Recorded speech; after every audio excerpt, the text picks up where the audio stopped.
These two wooden effigies show King Tutankhamun as Osiris, the god of the dead. The one that shows him lying on a lion-headed bier is accompanied by two birds, one on either side, one of them having a human head and the other being a falcon. And each of them protects the king by stretching out a wing to enfold him. This, in fact, is a kind of miniature version of one of the coffins of the king, also on a similar lion-headed bier, which still reposes in the tomb, in the sarcophagus. Down the center of the mummy wrappings is an inscription which is an invocation to the sky goddess Nut and reads, "O my mother Nut, descend and cause me to be as the imperishable stars that are within thee." The same idea is expressed in the design of these full-sized coffins. They are decorated with the wings of the sky goddess enfolding the deceased. According to some ideas, the coffin was in fact the sky goddess herself. This belief is vividly portrayed in the granite sarcophagus of King Susenes. The underside of the lid, mirrored here, is carved to show the goddess stretched over the vault of heaven with the stars spangling her body. In many people's minds, the most characteristic product of ancient Egypt is the mummy, an expression which is used indiscriminately to refer to an embalmed corpse, either wrapped or unwrapped, or to the coffins which contained it. The practice of mummification was not purely Egyptian. It seems to have stretched at least as far as Crete. An ancient text from a troubled time in Egypt complains, "No one sails to Byblos today. What shall we do for cedars, with the products of which priests are buried, and the resins of which embalm great men as far as Crete?" The main difference between Egyptian mummies and those of other regions of the ancient world is that the climate of Egypt was more favorable to their survival. In other countries, conditions were not so good, so their mummies have not survived. But even in Egypt, it is not until the New Kingdom that the dead were embalmed with any degree of permanence. Before that date, their mummies are poorly preserved and usually fall to pieces when unwrapped today. But proper burial, with due rites, was considered essential by every Egyptian who could afford it.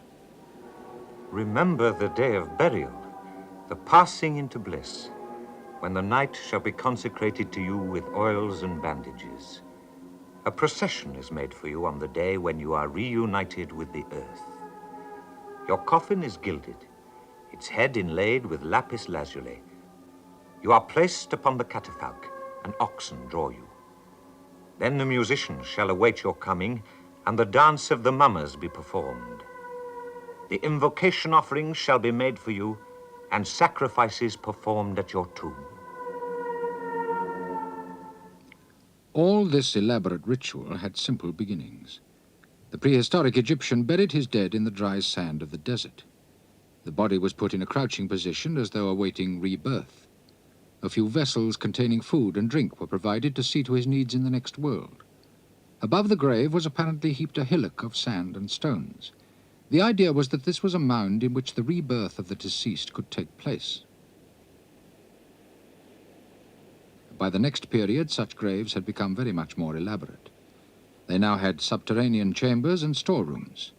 The hillock above the tomb had become a large rectangular mass of mud brick, panelled with recesses to imitate the facade of a great house or palace.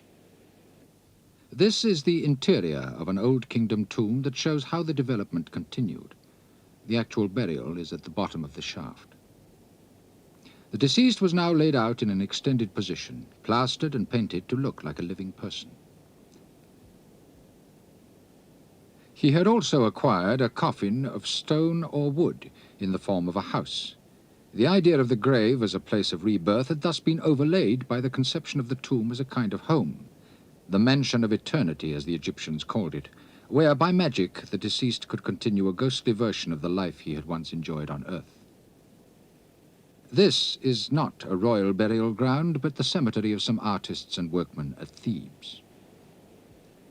The Egyptians believed that the spirits of the dead could live on in the mansions of eternity and, like birds, fly back at dusk to the tombs they had left in the morning. This manifestation of the dead that could leave and return to the tomb was called the Ba.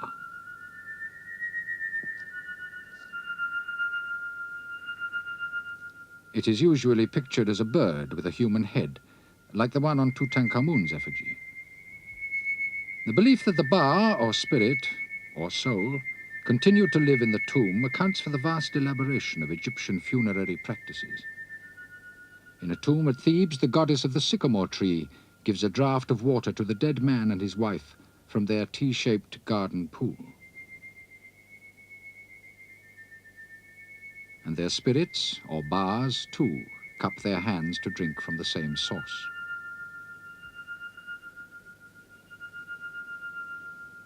As soon as the body was removed from contact with the desiccating sand and housed in a tomb underground, it had to be artificially preserved under the auspices of the dog-headed god Anubis. This was why the practice of mummification started. At first, the body was dry salted, in the same way as fish was preserved. At the same time, the internal organs were removed and stored in 4 jars, which were kept in a chest.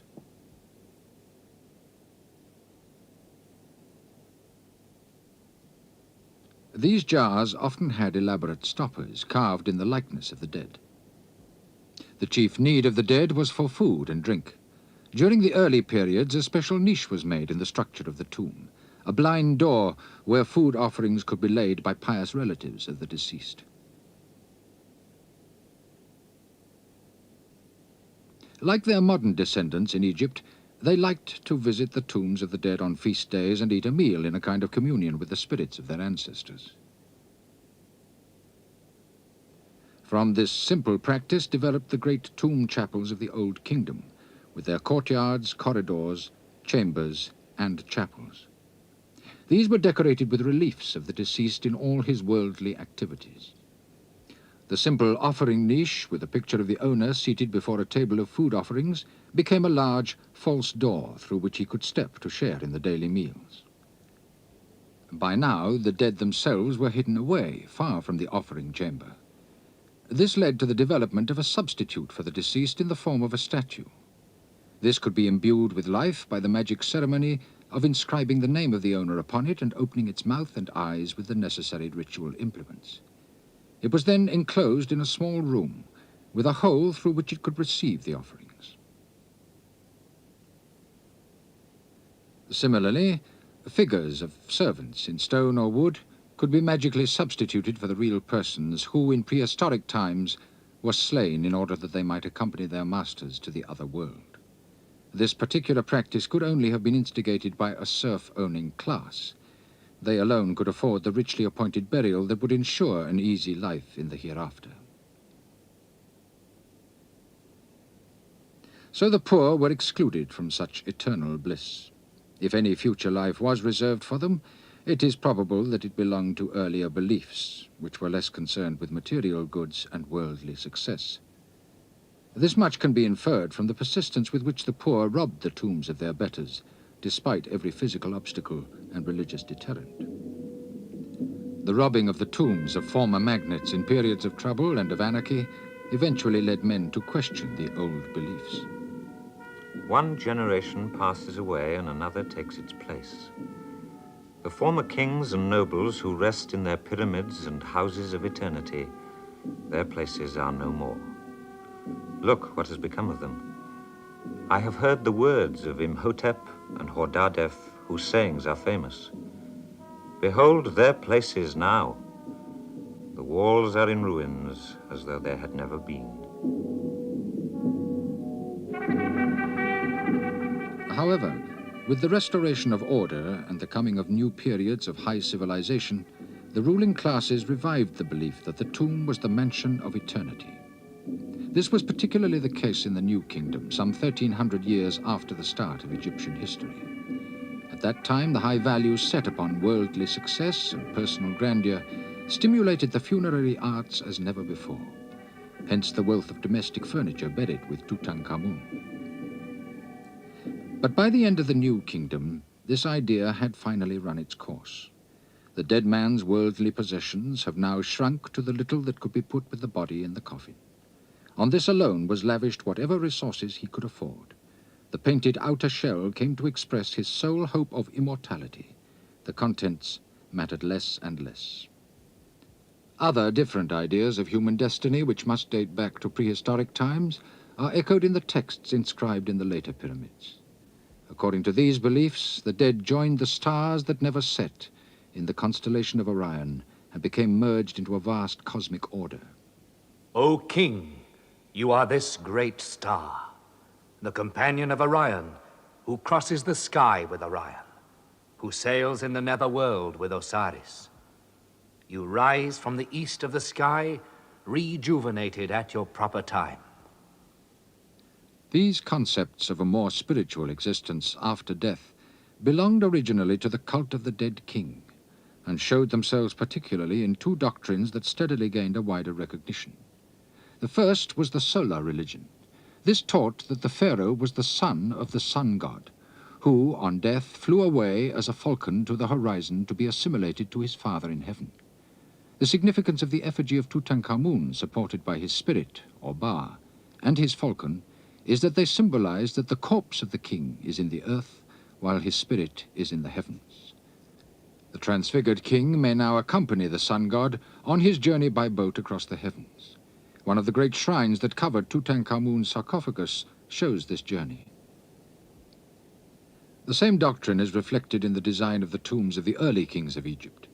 They soon lose their resemblance to the palace of the living pharaoh and become instead stairways to the sky. The first dramatic appearance of such a structure was here, in the step pyramid at Saqqara. The development of the mound above the tomb, first into a staircase by which the dead king might mount to the heavens, and subsequently into the shape of the true pyramid, is the outcome of the belief that the pharaoh on death will enter the daily circuit of the sun and continue to work for the prosperity of the land as the source of light and heat. By the time of Tutankhamun, yet other ways of reaching the sky realms had been conceived, and the pharaoh now sailed to heaven from his rock-cut tomb instead of from a pyramid on a great ceremonial cow or lion couch. Finally, there was yet another complex cult, which from a very early period began to spread with great rapidity. This was the religion of Osiris. He was probably in origin a prehistoric fertility king, who was ritually drowned in the rising Nile, dismembered and buried beneath a hillock. This hillock represented the primeval mound. Here creation began, and resurrection could follow.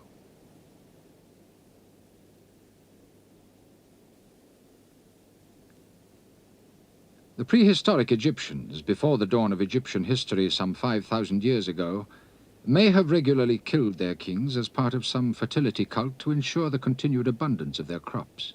Osiris may have been based on such kings, but by historic times he was regarded as a former divinity who had once ruled over Egypt and then been murdered by his evil brother. According to the myth, it was Isis, his wife, who recovered his scattered members, reassembled his corpse by surgical bandaging, and revived it. She then posthumously conceived the child Horus. The latter, in due course, grew up to claim his right to the throne, which had belonged to his murdered father, Osiris.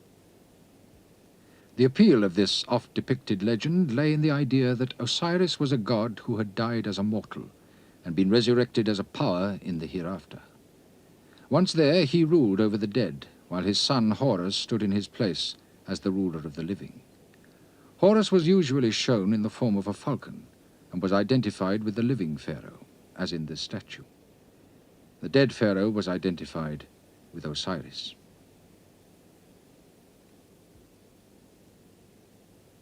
A wooden tray, shaped like Osiris and filled with earth, was sown with corn and placed in the tomb of Tutankhamun, where it actually germinated. This symbolized the fertilizing power of Osiris with whom the dead pharaoh was identified.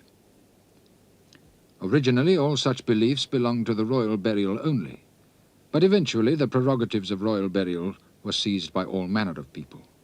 Everyone who could afford it became, on death, a king, an Osiris, like this provincial steward, bandaged like the reconstituted god, with the royal beard fixed to his chin. By the time of Tutankhamun, the hope of eternal life for the dead man had come to depend more and more on his complete identity with Osiris. Here the living Tutankhamun embraces his dead self as Osiris in the wall paintings of his tomb. An immense amount of funerary equipment has survived from the dry sands of Egypt. Corpses of the dead preserved by their 70 days of preparation, carefully anointed and bandaged. Mummies tricked out with protective amulets. Coffins once decorated with wreaths of flowers and leaves. Everything installed within great stone sarcophagi inside the burial chambers. On the walls of the tombs were written the books of the dead and other religious phantasmagoria.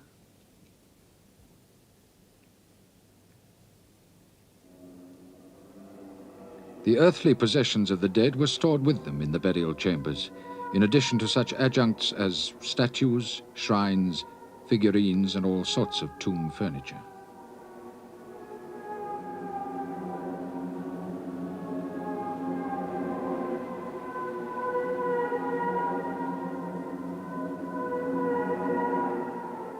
The chapel walls were covered in painted or sculptured pictures. All these riches from the tomb have sometimes given the impression that the ancient Egyptians had a very mechanistic and materialistic view of the other world, and how the deceased could succeed there. This picture, however, is misleading.